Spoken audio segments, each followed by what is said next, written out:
HubLive on Thursday. I'm back from holiday, so I'm super excited to be able to do this HubLive again this Thursday. And I have a fantastic guest with me, an accountant in our ecosystem, a mentor in our ecosystem, the founder, what am I saying? The founder of our Rockhampton Angel Group in the community, which is what we call our ecosystem. Chris Harris. Hey Chris, how are you? Good, how are you going? Good. Yeah. Thanks so much for joining us. That's okay, it's been a little while coming, but that's all good. Yeah, so how are you? Good, thanks, really good. Excellent. Yep. Do you have anything fun planned for Easter? A bit of a quiet one this time around, hopefully get down the beach for a day or so, which should be good, to get some sand between the toes, you know. Oh, excellent. Now, I know congratulations is in order.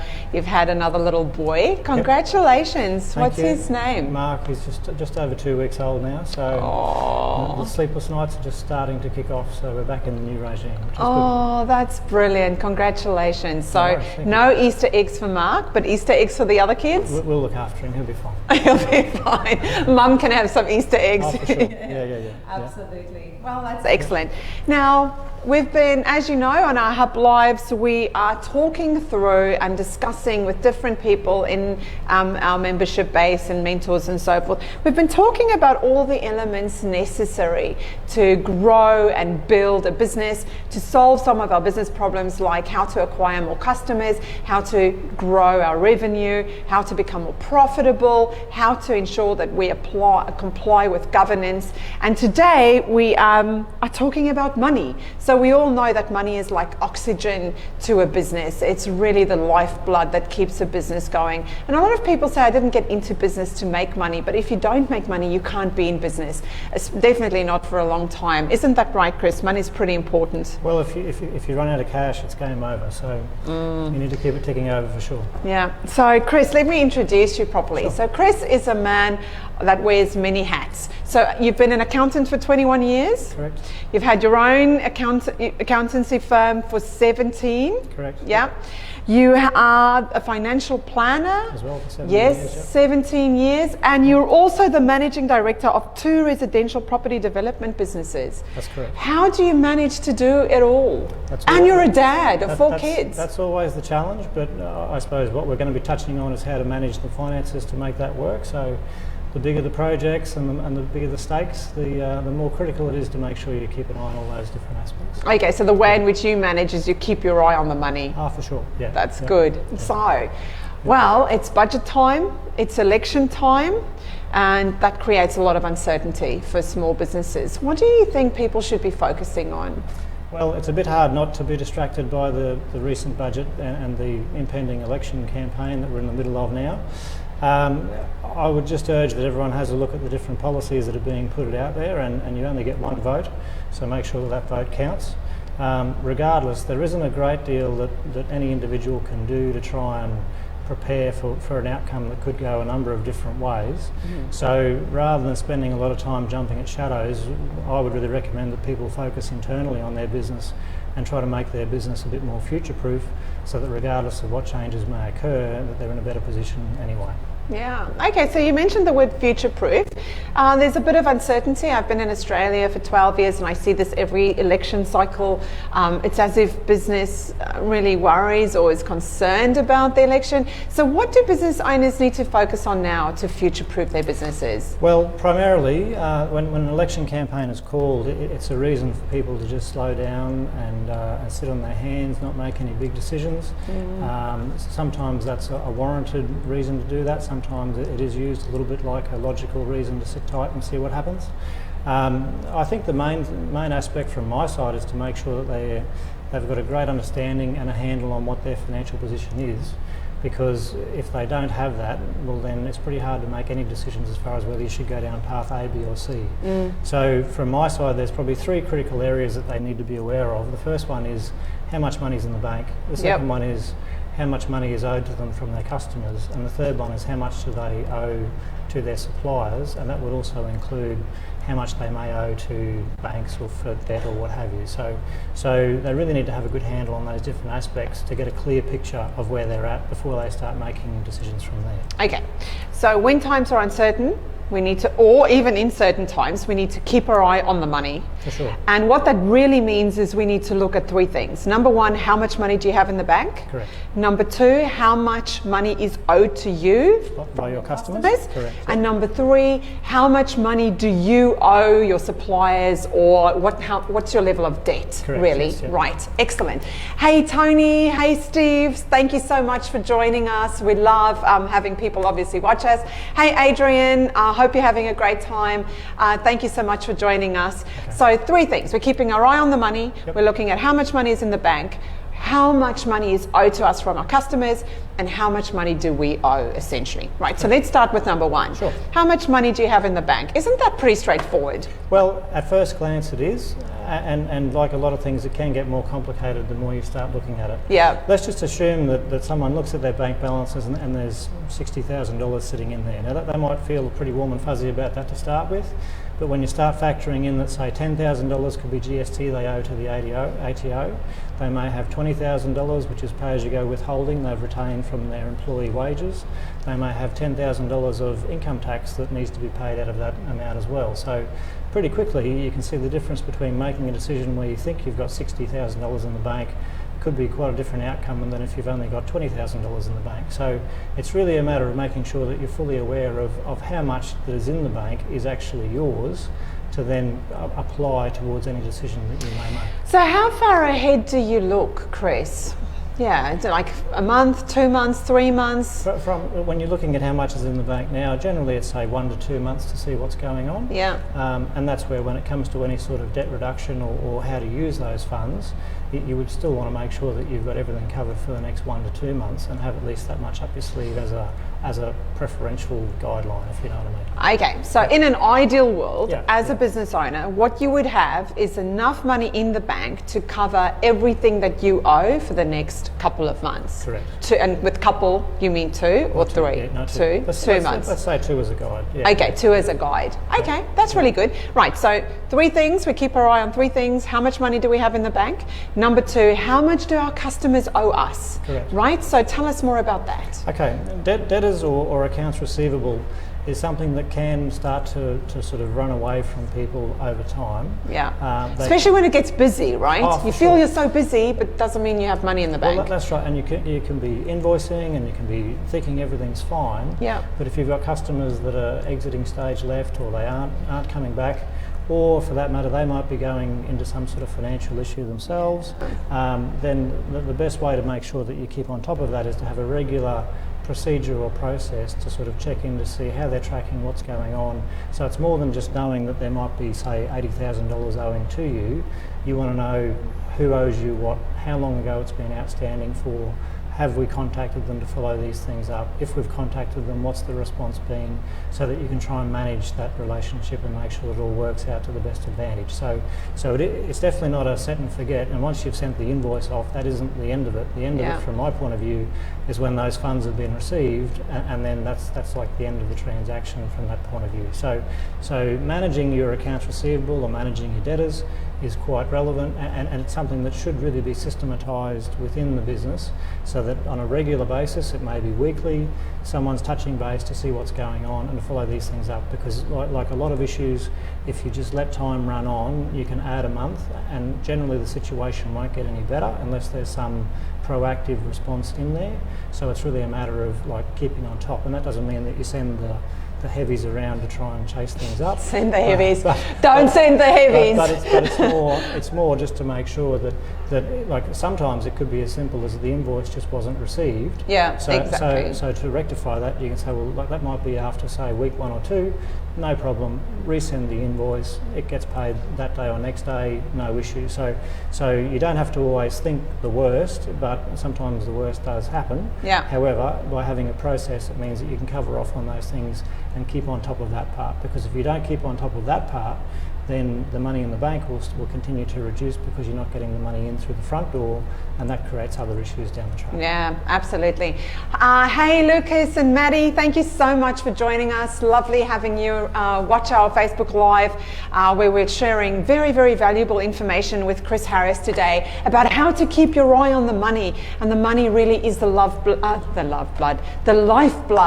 of any business. So it's super important. So far, we know that to keep your eye on the money, you need to do three things. You need to keep looking at how much money you have in the bank, and secondly, you need to look at how much money is owed to you. So that's what we're discussing at the moment. So just quickly to recap what you've said, and just to go over some of the practical and sometimes obvious things that are easily forgotten, because as a business owner you have to think about so many things. Okay, so the number one thing is to have, I'm guessing, is to have your terms, your payment terms on your invoice. Right? So that's important. And what do you think, rule of thumb, or what do you use in your business, or what do you advise your clients to do? When should the invoice be sent? So you do the work today. Obviously that depends on industry. If you're a supermarket, you get the money today. But what do you think around? I think, generally the aim would be to try and have the funds transferred across as early in the picture as is practical for that industry. The other thing is that there's little things that you can do. So rather than sending an invoice that might be dated today and on the bottom it says due in 7 days or whatever, I don't know a lot of customers who then say, what's today's date, add 7 days to it, and then write this is due on whatever the date may be. Whereas even if the invoices can say due on the 26th of April 2019 or what have you, then people can go, okay, that's a date that I need to then peg it back to, and as long as I pay by then that's what we're after. So love that. So it's a matter of being a bit more practical, because lots of invoices will have net 14, net 30, net 7, whatever, but the real question to the customer is, well, what does that really mean? When is that really? And then they'll also factor that into their own cash flow issues. If they only get paid, say, once a month, well, they might then square off all their payments shortly after that when they've physically got cash in the bank. So it's not that your net 7 or 14 or 30 terms is not relevant, but it's just that's really what fits their time frame. So I know a lot of people like paying your invoices on time is a big tick in the box for a business owner, to know that he's paying all of his bills on time. Do you offer, when you send invoices out, do you recommend that people offer incentives for on-time or early payment, or like discounts? Sometimes that can be relevant. Also, there can be times when some sort of upfront payment or even a partial deposit upfront may be suitable too. A good example would be like if you were a wedding photographer or someone like that. Like generally they say, well, I mean it varies, but they may say, well, we want 50% deposit up front to secure the date, and then they do the work, and then they raise the invoice for the balance 50% when it's all been squared away and completed. So that just means that then they don't have false starts where everyone, like if it was zero, they would probably get a lot more bookings where they turn up on the day and there's been some change but they weren't notified or what have you. So that's an example of where if you charge the full amount of 100% up front, then there may be some pushback on that because they may not have actually done anything yet, and there might be a question of are they going to turn up. However, situations like that where there's some sort of partial deposit may be a good idea, which does help then reduce how much is going to be owing from that customer down the track.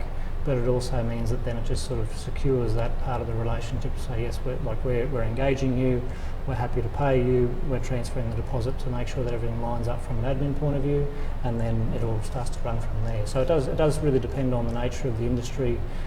In some respects it does depend a little bit on what are the competitors doing as well, but generally you'll find if it's any of that sort of project, or if I say transactional, like a one-off thing, like generally people might engage the wedding photographer once and possibly never again unless they get married again or what have you. But because they're not going to get a regular invoice from that person, so having a tighter arrangement where there may be a larger deposit and then the balance just suits that scenario. Now, I don't think we can really separate this conversation and invoicing people without talking about delighting your customer. So I always think that it's no worries sending an invoice if you know that you've given your customer the absolute best experience ever, and that they would gladly pay you even double what you're invoicing them because it's just been the service or the product has blown them away. So when you invoice someone, you have to realize that you are withdrawing out of that emotional bank account as well as their physical bank account. And you have to ensure that you top that up by delighting them with what you do, whatever your product or service is first. And then, you know, you are, then they're happy to pay you. Oh, for sure. Yeah. And that's where I suppose it really comes down to, is it a individual transactional relationship, or is it like an ongoing relationship? In an ongoing, it's even more important, right? For sure. But it's important, always important. There's lots of suppliers that we use, and I won't say that we love getting their invoices, but when we do get their invoices, you're happy to pay. We get that squared away as soon as practical, because we know that we may need to ring on them or call them the next day for some other sideline job. So there's no benefit in delaying things, albeit the main thing is to make sure that everyone's doing the right things before we get to that point. But then, that's the way it works. So I think we can talk about this for a long time, but maybe we should move on just for time's sake. But one question. So you mentioned a really important process. Send out the invoice, obviously with the terms, which is a date, then follow up as soon as that invoice isn't paid, so maybe with a phone call, because maybe the invoice wasn't received or whatever, and then you need to continue to follow up until the money is in your bank account. Correct. And then you put that to bed. Is there a technology tool that you can suggest that we can use, anyone can use, to make that easy? Well, not like most of the apps or most of the accounting software that people generally use will be able to produce a report that will give you a list of who's owed you what for how long. It probably is more of a general administrative type task to have someone that can then follow through and touch base with those people. If it's someone that they're familiar with talking to about whatever the nature of the work was, well, it makes it a bit easier. And sometimes it can be seen just as a bit of a follow-up or a post-completion sort of touch point to see how things are tracking, what was going on. So if there's any questions or issues in relation to what work has been performed or what have you, then that opens it up for a discussion about that then and there. So then there can be some sort of resolution and you can move on from there. So it just means that you're not just sending these things out into the ether. They're not getting to where they're supposed to, and the business then starts to not starve, but they don't have as much cash as what they should, because no one's like joining the dots to make sure everything is happening the way it should be. Yeah, absolutely. We had the CQ METS Accelerator demo night here last night, and Jason Spence from iAssist did a pitch, and after, and we had a little chat, and he said, you know, he has a big sign in his office which says, people do business with people, and I think that's what you're referring to. There are lots of technology tools within the accounting software that will generate the reports, but really it's still a human job. Someone has to ring and build that relationship and have that relationship to be able to ring that customer and say, hey, did you get the invoice? Were there any issues? Is there anything we can rectify? Sure. Would you mind paying that for us? Correct. Yeah. Yep. Okay, perfect. So 3 things. How much money do you have in the bank? What do your customers owe you? And number 3, how much do you owe? Correct. Yep. Talk to us about that. This is one that, when it comes to supplier payments, generally they should be in check, and by that I mean under control, because they're being looked at on a regular basis. Yeah. If you're going through some sort of expansion, sometimes if you're a high growth business, there might be a time when the amount owing to your suppliers escalates, sometimes not through the roof, but there's a significant spike.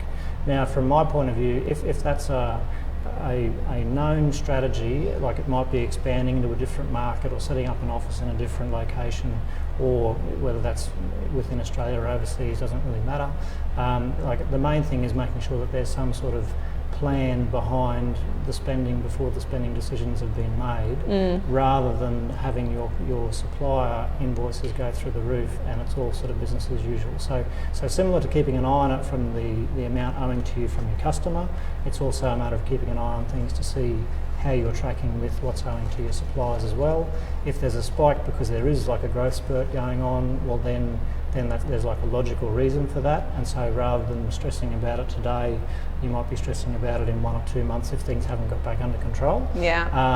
And generally the approach would be to, if you are expanding into those different markets, well, pretty quickly you'd want to have a sales team on the ground, you'd want to have more customers coming across, you want to have more invoices being raised, which then generates more cash on the front end to be able to pay the suppliers and get things back under control. So, yeah. so there's, I suppose we're talking about 2 or 3 different sort of modules, if you want to call them that, but they're all very interlinked, and if you don't want to run out of cash in the middle, you've got to keep an eye on the 3 balls at the same time. And you have to do that over time, right? Correct, yeah. That's right. Yeah. Okay, so I'd like to welcome Jason, Maria, Dimitri and Peter. Thank you so much for joining us on this Facebook Live. We're talking with Chris Harris, who is an accountant in our community. He's a mentor and the founder of our Rockhampton Angels, which we'll chat about very soon. And really we're talking about money being the lifeblood of a business, and the topic is to keep your eye on the money. And what we mean when we say that is you have to think about 3 things and look at 3 things consistently. Sure. Number 1, how much money do you have in the bank? Secondly, how much money is owed to you by your customers? And thirdly, how much money do you owe not only your suppliers, which is what we just chatted about, but also the tax office and just debt in general, maybe bank debt. And when it comes to bank debt, the main issue there is, well, number 1, what's the facility limit? So how much do you have at your disposal? Yeah. And the second part is, what's the current balance? So if you are maxing everything out, including credit cards, including the bank debt facilities or overdrafts, then you really have to have a look and say, well, how long is this going to be sustainable for? Whereas if you've got a bit of a buffer there, you know that if there's some sort of either, well, it doesn't have to be a natural event, but if there's some hiccup where you can't get supply or you can't deliver your product, then you've got a bit of a buffer to be able to provide some spare cash in that scenario is what it comes down to. Cool. Okay, so I've already asked half of this question, but what tools do we use to track all of these 3 things? Keep our eye on the money, and what tools do we have in hand to be able to do that? The best tool that I've come across to be able to track this, and this is after you've developed your concept and then you've established your business plan and you're executing your business plan. So you've got a roadmap to know where you're going, you're doing the things that have to happen. The next logical extension of that is to have what we refer to as a rolling 12-month budget. So that says, here I'm at, this is where I'm at today. Here, in my mind, here's where we're going to be in 12 months' time. And by being on a rolling basis, that just means that as April is finished and we start to roll into May, we drop 1 month off at the end, so that if there's any changes, if there's changes in staffing, where the staffing cost goes up or down, if there's customers if there's new customers coming on or customers being moving away, that can be adjusted for as well. Yeah. So the main thing is being able to have that rolling budget so that you're effectively forecasting how much cash will you have in the bank in 12 months' time. And that figure will always jump around a fair bit compared to how much is really there. Yeah. But the benefit of that is that it's more of a proactive process to get to where that number should be, because if some of those assumptions and indicators that you're using are all going south really early, well, that means that you might be looking at it going, we've got some serious issues in month 3 or 4, which is a lot better to know in month 0 or 1 rather than getting to month 3 or 4 where everything's just falling apart and then you're trying to pick it all up and put it back together.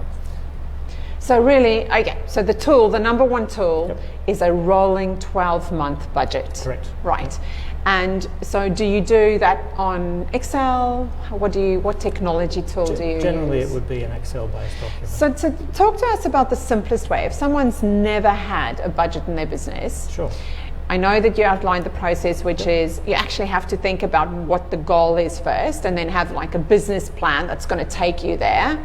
And then the budget is really the financial story of that business plan, right? It's the business plan in numbers. Yep. So what's the simplest way in which we can do that? Okay. What I would say is, I would still tend to lean toward Excel mainly because I'm so familiar with it. Yeah. But it could come down to being as simple as, like, even if it was a new business that was going to start tomorrow, it's okay, how many customers am I going to be trying to target in the first 1 to 12 months? So am I chasing 6 customers in month 1 and another 6 in month 2? Try and get some idea around what those targets are. How much would the average invoice per customer be? How many times would we be doing some sort of work or interaction or providing product to that customer? So it's really a matter of breaking it down to the income side first and trying to determine what does that look like to match what the business plan is saying or how it's going to work. If someone's trying to have a business that's going to go off like a rocket and they're getting into like hundreds of thousands of customers, that's a worthy goal. but it still comes down to are they able to execute and actually make those numbers come across. So start with the income side and try and put some real numbers around what those targets are. Yeah. And then the next step would be to logically look at the expense side to say, okay, what would we nominally spend on marketing? What would our human resource or labour cost be? Is there any rent that needs to be factored into that? What's the cost of the things that we're going to be supplying, which may be different if it's a service or a product-based business? So it's really a matter of trying to unpack the whole process. And if you look at it 1 month at a time, it might be easier because that's a bit of a shorter and relevant period. But then it all ties down to, okay, well, how many new customers do we need to be acquiring? What's the cost of that going to be? What's the cost to continue to service those? And then how do you go through from there? So I'd break it down into 12 1-month sort of slices, which may be easier for people to get their head around, rather than saying this is where we're going to be in 12 months' time. And generally, the way that the template is used, then it'll determine how much your profit will be, which will then factor into how much tax you may need to pay, and then it will also look at what's your cash position, where you're starting from now, because if there's no real money to put into the business now, well then you have to ask, is it the right time to be doing that now, or do we need to have some sort of cash reserve to be able to use for that? And when it comes to the actual cash flow calcs, that would all depend on the assumptions and what's gone into those income and expense sides first. So it doesn't have to be war and peace. It doesn't have to be like the more detailed it is, the more accurate the results will be. But you don't have to have a PhD in like science or anything else to figure out how to actually make it work. Okay, so it's better to have a less detailed budget than it is to have no budget at all, right? Anything in this space is better than nothing. Okay. Because without it, it's a little bit like flying by the seat of your pants, or you just don't really know what you really like. You might say, I want to get 6 customers every month. That's great. But if you can't quantify the financial impact of that, that's where the real benefit comes from.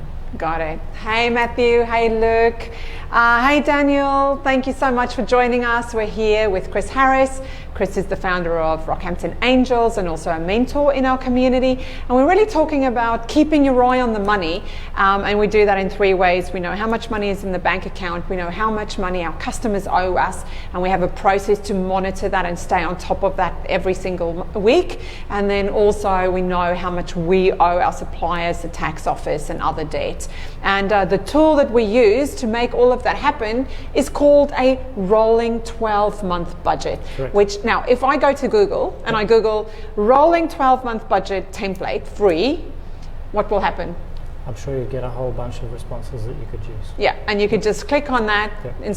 just save it to your computer, Sure. and off you go. Yeah, I mean, And do it. The big thing is, I suppose, when you start to move into that forecast space, it's really being more proactive about what are the outcomes that you're trying to achieve. If you don't really have that plan, like having a business plan says, well, here's where we want to be in 1 and 3 and 5 years. So that sets it up from a general concept point of view. Yeah. The budget that we're referring to sets it up in more granular sort of details for where will we be in 12 months' time. And the thing is that like whatever you forecast today will probably change 10 or 11 times before we get to this time next year. And that's okay, right? Oh, for and sure. that's okay. Yeah. It's better to do it and change it than not have one at all. Well, that's right. And because if you don't have it, you don't really have quantified targets that you're trying to hit. So you just sort of potentially just bumble along trying to figure out things, shooting from the hip, without the relevant information and without pegging it back to where you thought that you would be. So, I mean, it's not that you need to give yourself a kick in the pants, but if you're underperforming significantly, well then you need to sit back and say, well, is that a structural issue? Is it a marketing issue? Where is the problem and how do we then fix it? Yeah. Whereas if you don't have anything to peg it back to, well then you're just sort of going along for the ride. Yeah. I think what's really, really important about having a budget is that it really shows out the problems early. And I know business is a thinking man's game. So to win in business, you actually have to think. And when you know there's a problem, you can think about how to solve it. When you have no indication of any problems, that's when you have a real problem. For sure. Yeah. Okay, so let's move on. Is that what we call financial management? Is this what we've discussed? And talk to us about financial management. Okay, well it is, and I would say that the the main objective of financial management, to steal your next question, is to make sure that the business is going to be sustainable for the long term. I mean, when it comes to short-term goals, say 3 months, 5 or 6 months, that's all fine and worthy. But if your long game is to have a sustainable business over a long period of time, then all of these skill sets that we're talking about are quite relevant to be able to keep your finger on the pulse of what's happening within the business from a financial point of view, but then there's a whole operational side that feeds into the financial side as well anyway.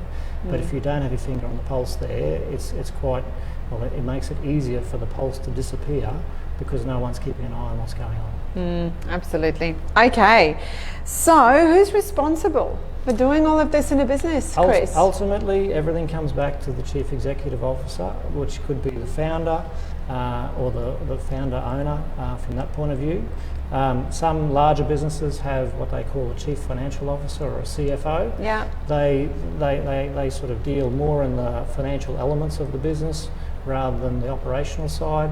But ultimately, anything that they generate, be it a recommendation or what have you, they would feed it back into the CEO, and the ultimate decision about do we do A, B or C rests with the CEO. And I have seen situations where sometimes CEOs or founders, they might say, well, this isn't my forte, I want to try and push that responsibility and delegate it to someone else. And generally, whenever that happens, we see an underperformance in the business because the CEO, who's the primary decision maker, is getting more and more distance from the financial information they need to be able to make the right decision at the right time. So from that point of view, everything rests with the CEO as far as the decision making is concerned. That's part of the reason why with some of the bigger companies, if people don't like what the CEO is doing, they tend to sack them and replace them with someone else. But basically everything comes home to roost with them. And from a general point of view, you get a feel for whether the CEO is a good finance manager, people manager, operational manager. Like all of those problems and issues, they all eventually end up in the CEO's desk to try and deal with, and they don't have to be a guru at every different field, and that's why in the organisational structure that you're trying to get good people below you who can deal with whatever the issues may be. But generally there's going to be that issue that could have 1 to 5 different avenues to go down, and they can all have different benefits or implications, in which case it can be a bit too hot to handle for the person who is in that CFO or whatever other role, and they just go, well, we'll pass it up the tree and then we'll see what the CEO wants to do, and then they don't live and die by that decision, but they are responsible for the outcome, whether it's good or bad. Got it. Okay.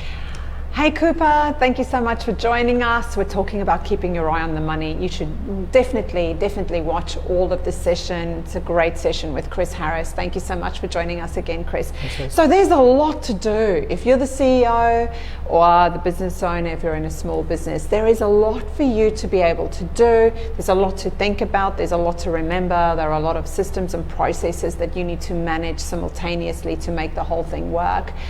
Do we need outside advisors? Like, what is the benefit or the value of getting other people to help you? Sure. From an external advisor point of view, in my mind, there's really the top 3.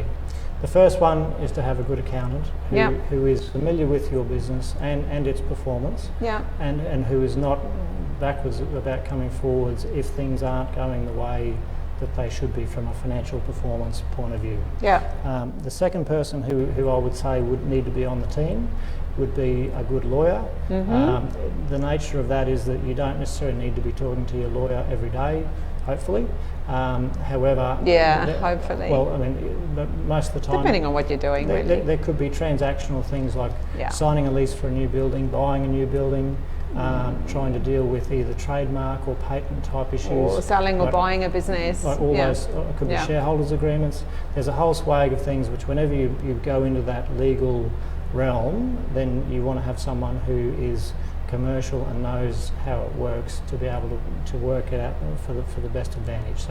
So that's pretty critical. And the third person is really to have the bank manager on side. Now, whether it's a startup business or an ongoing or an existing business, that doesn't really make much difference. It's a matter of having a bank manager who understands what the business is trying to achieve, who is on board with what the goals and the overall objectives are, and you always want to keep them informed, or as informed as what they either want or need to be, and they'll always have questions about what are your future funding requirements, because it's a matter of making sure that if you are looking at buying a building in 2 or 3 years' time, that's good for them to know sort of as soon as practical, albeit you may not have picked the building and you may not know how much it's going to cost or any of those things, but at least then they're a bit more forewarned to know what's going on. So they're probably the top 3, and with different businesses that I run, there are different specialists that you need to have, and if you don't have the right people in those critical teams, you just don't end up with the overall performance that you're really aiming for. So it is, like, some of them are pretty important spots to have, and ultimately the CEO or the business founder or owner would be the one who's making the decision on who gets a seat at the table, but that's then based on what is their experience and what's their experience in your industry and those sorts of things, and do they actually mesh and work together, because there's no point having 2 advisors that either don't get on or have some sort of history, and you have people in your team, and you're trying to be a referee on that. Like, you really want them to leave any of those issues at the door, definitely, so that you can just get on with the core things to discuss, which is how's the business performing, what do we need to improve, and where are we going to go from there. Yeah. Yep. I always have this picture. If you imagine, if you're the CEO or a business owner or a founder of a startup, really what your job is you are the person who is conducting the orchestra. And it's your role to ensure that you have the right instrument or band, even the right people in the band or on your orchestra, and it's your role to ensure that the music that they make actually sounds good, right? And so yes, as you mentioned, if you have 2 people in your orchestra who don't get along and they're not playing in harmony with each other, that's super bad. But conflict isn't a problem. It's only a problem when it's not productive conflict, which means people are actually conflicting in their opinions to find the best solution. If it's about me being right, then it's a problem. Then it's a real problem. And if you look at it like the bus analogy, I mean, if you don't have the right people on the bus, like inside the bus because their employees are on the team, well then that has to change. But if you don't have the right people on the bus because they're external advisors that are causing grief, well that's a similar situation too. So there's a big difference. Well, once you've got the right people on the bus and the bus is going in the right direction that matches where the business plan says it's supposed to go and where the CEO's vision is to go, I mean there's plenty of external issues to deal with, like competitors or market changes or whatever else, to not have to worry about having internal issues that you're trying to spend time and resources to resolve. Completely. Okay. So overall, there's this political situation we're in at the moment, which is called an election. Yes. It will be over in May, which is only a few weeks away. But at this time, it's even more important that we future-proof our businesses. But that's important at any time, right? And so you think that at this time it's even more important to keep our eye on our financial management. Absolutely. What do you think? Yeah, I mean the situation is that there's going to be uncertainty for the next little while. I mean there's disruption happening in a lot of different industries which isn't going to go away. As much as we've got a federal election in motion now, I'm pretty sure next March or April there's going to be state and local elections as well. So all of those things will be it's almost business as usual. They're on the agenda. It's on the agenda always. Yeah. So I think the main thing is to be fiscally responsible. It comes down to making sure, I mean, the decisions still have to be made. Properties are going to be rented or bought or whatever else. It really comes down to crunching the numbers to see how that plays out and what are the alternatives with option A, B or C or what have you. The main aim, if you like, is to try and generate the best return on investment of whatever it is that you're going to outlay. However, I will put a caveat in there to say that the dollar value of what you're talking about outlaying does also dictate how much time you put into it. And what I mean there is that if it's a question about should we buy a $100 sandwich press for the kitchenette to keep the staff happy so they can warm up their lunch, in my mind, there's it's either you do or you don't, but there's $100 of downside there, which means that you don't need to try and do an ROI calculation to figure out how long this thing is going to last, and all it's either don't major in the minor things. Don't stress over the small things really, but whereas when it comes to like the acquisition of a building or the leasing of a building, or examples like that. If they're bigger ticket items where if it goes well, it can go really well, but if it goes bad, it can go really bad, then there's due process that needs to be applied to those decisions to make sure that all the ducks are lined up as best you can, that all of the unknowns are known as best you can, so that you've got a fortified fallback position where if it doesn't quite go to plan, you've got plan B and plan C to try and track that. And all of those discussions would be things that would come out if it was discussing it with a bank manager or whoever, depending on the nature of what it is. So you don't have to put a business case together, but the more thorough your approach in assessing and looking at those decisions, it just means it's a better outcome overall. It's actually a subject that I'm super interested in at the moment, and I'm kind of researching and studying myself, which is, it's almost the same as what you're saying about making decisions and doing business cases, but it's opportunity evaluation, because at any point in time you can do so many different things, and you can spend your cash in so many different ways, and ensuring that the decisions you make are profitable decisions for your business and for your life and for the future. Sure. And you should have a process in place to do that. Gut feel is good. The chief entrepreneur was here on Monday, but she said, she made a very, very good point. Gut feel is good, but data is better.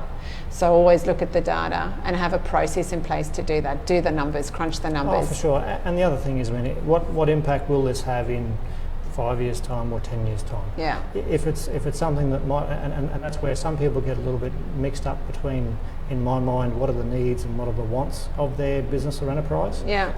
And a lot of, I mean, in my mind, a need is something that's critical to operation. So if it's a server, if it's laptops, if it's desks and chairs, if it's an office premises or machinery, what do you need to operate? And if you don't have, you just can't operate. So that falls into a pretty high priority sort of box. Whereas that's a must-have. When it comes to wants, it could be nice art on the wall. It's normally secondary things that are nice to have, not critical whether you have them or not.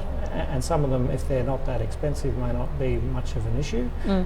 But if you're talking about things that are going to have a bit of an impact or a greater impact from a financial point of view, then they're the things that you really need to consider, because it's not about not delaying gratification forever, but if you're at a critical point in time where the finances have reduced and things aren't looking too good from a forecast point of view, well, then you don't want to be outlaying extra cash on things that you don't need to try and make it all better, which it may not have any great impact on.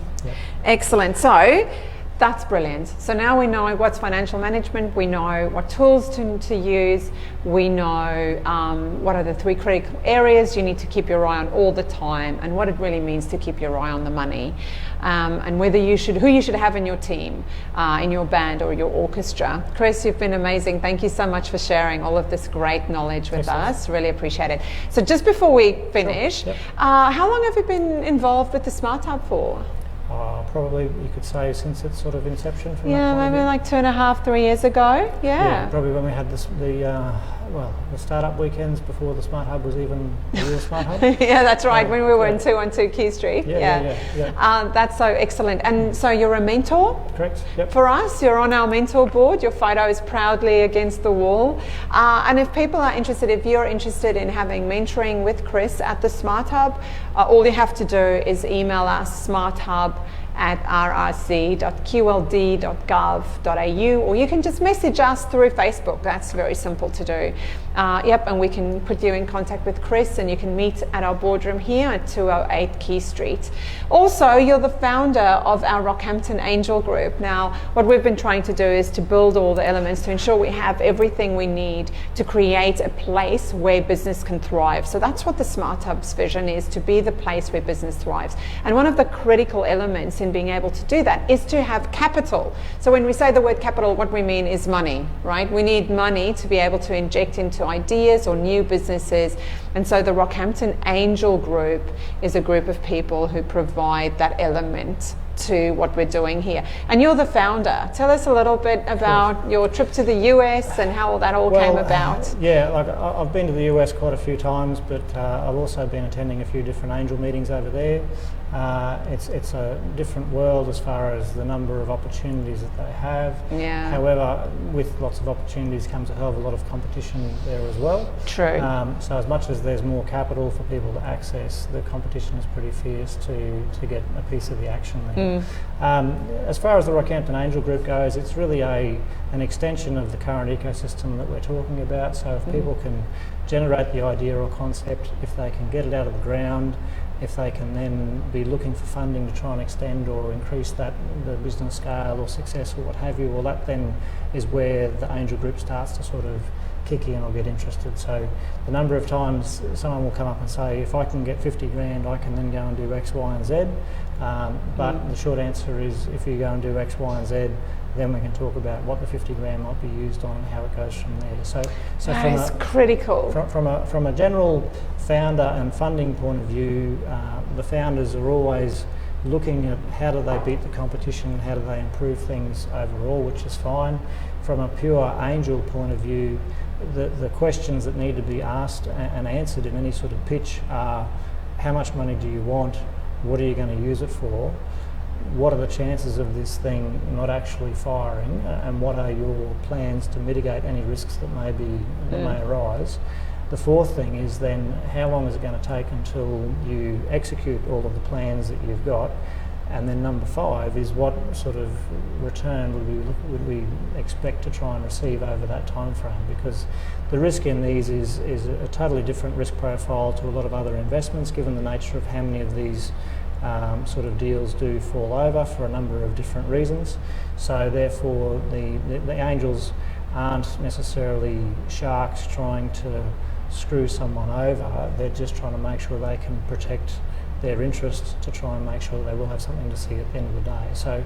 So it's different to any Shark Tank episodes. It's a very not drawn out, but it's a thorough process that goes through over a number of months.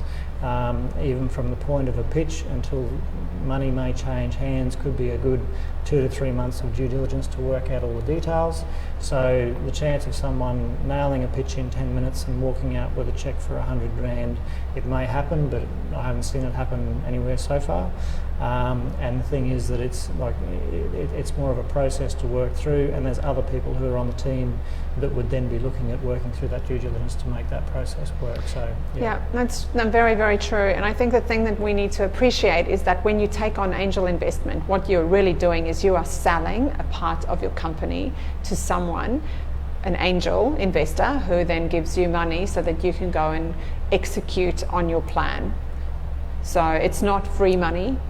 It's not money that you never need to give back, or it's not a loan. It's you're literally selling a part of your company.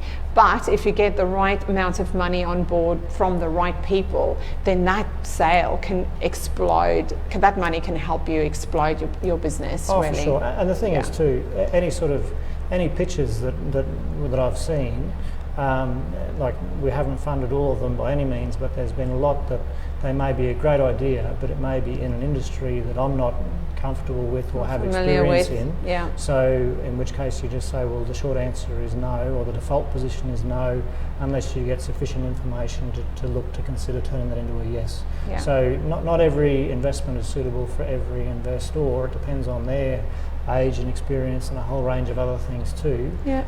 But a lot of times the founders are actually looking for more than just the money. They either want networking or contacts, or they want some sort of mentoring or assistance there as well. And I don't have a problem with that, because it just means that you've got a greater chance of ending up with a better outcome overall. Yeah, that's and having right. someone who's like, if it's a money only deal, there's plenty of opportunities and there's plenty of mercenaries out there that will try and make it work to their best advantage. Whether the founder has any benefit or not is a separate sort of issue. So it's really a matter of how do you configure it to end up giving the business the best chance of success, to try and generate the best return for the risk that the investor's taking on, but giving the founder the ability to execute the plan and mitigate any risks that may be known or unknown, or things that may bob up. And that's where, after asking a few questions, you get a feel for whether there's depth to the idea and the concept, where if there's an issue or a question, they say, well, if that happened, we'd do plan B, and if that didn't work, we'd do plan C, and then we'd do plan D. So you get a feel that regardless of what bobs up, they're going to be able to overcome that, and then they'll be able to progress to something. Yeah. Whereas if you start asking questions and the response is, well, that would never happen, or we haven't got a plan for that, well, then you have to wonder about the depth of experience and the chance of it actually, like if something half of what was proposed bobbed up, like would it all just fall apart or not? So it's really important that the founders, like, they've got to look at everything through their eyes, but if you look at it through an investor's eyes, it's a different angle, because it's all about how much are you outlaying, are you going to get it back, how long may it take, and what are the chances of it just evaporating in front of your eyes. Absolutely. Yeah. So if anyone out there is interested, there is an Angel Group launch tonight, but just either touch base with Elize or I for details about future angel investing events. It's currently a closed group. Which it will remain due to legal reasons. So the federal government regulates the space heavily. So it is a closed group and will remain a closed group. However, if you're interested, as Chris said, just reach out. Just touch base with either Elize or I, and then we can discuss things further from there. Yeah, excellent. Chris Harris, keep your eye on the money and keep your eye on Easter eggs and your family over Christmas. Thank you so much for sharing your valuable insight and knowledge. We really appreciate it. And I'll be seeing you tonight at our angel meeting, and I hope to have you back here sometime in the future. Thank you so much. Okay. Thanks, everyone. See ya.